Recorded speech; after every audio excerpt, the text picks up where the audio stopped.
ಶ್ರೀಗುರುಭ್ಯೋ ನಮಃ.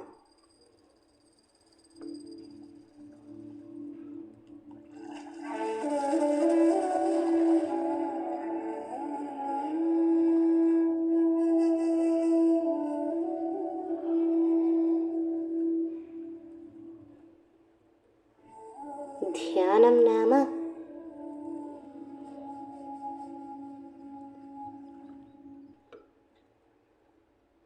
अथ कदाचित् रमणमहर्षेः समीपं सप्तवर्षीयः कश्चन बालकः आगत्य अपृच्छत्, ध्यानं नाम किम् इति किं भवान् मां वदेत्?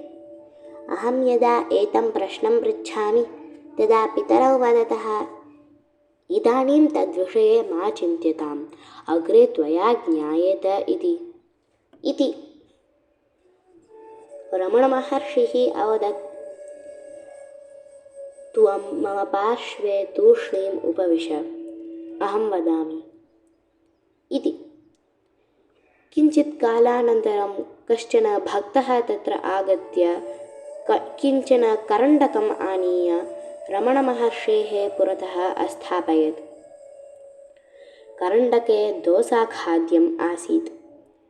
रमणमहर्षिः पर्णे एकां दोसां संस्थाप्य बालकाय दत्त्वा कञ्चन लघुखण्डं स्वीकृत्य कञ्चित् आदिष्टवान् यत् अवशिष्टं सर्वेभ्यः भक्तेभ्यः वितीर्यतामिति।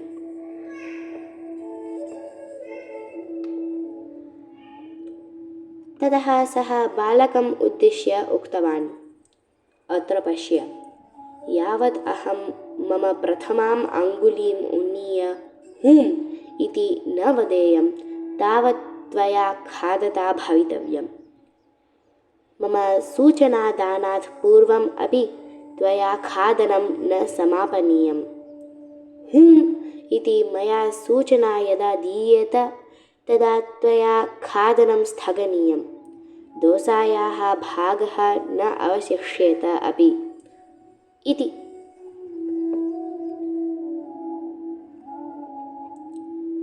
बालकः एकाग्रचित्ततया रमणमहर्षेः सूचनाम् एव निरीक्षमाणः आदौ महाखण्डम् अखादत्। ततः सः लघुखण्डान् खादितुम् आरब्धवान्। तावता तेन निरीक्षिता सूचना प्राप्ता। बालकः अवशिष्टं सम्पूर्णभागं मुखे संस्थाप्य खादनं स्थगितवान्। तदा रमणमहर्षिः अवदत्, त्वया अधुना यत् कृतं सा एव ध्यानप्रक्रिया। पूर्णसमयं तव दृष्टिः मयि एव आसीत्, किन्तु त्वया दोसा खाद्यमाना आसीत्।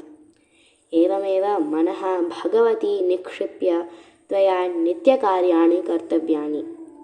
खादनसम्भाषणचलनादीनि नित्यकार्याणि प्रचलेयुः एव, किन्तु तव मनः तु सर्वदा भगवती लीनं स्यात्। इदम् एव ध्यानं नाम इति।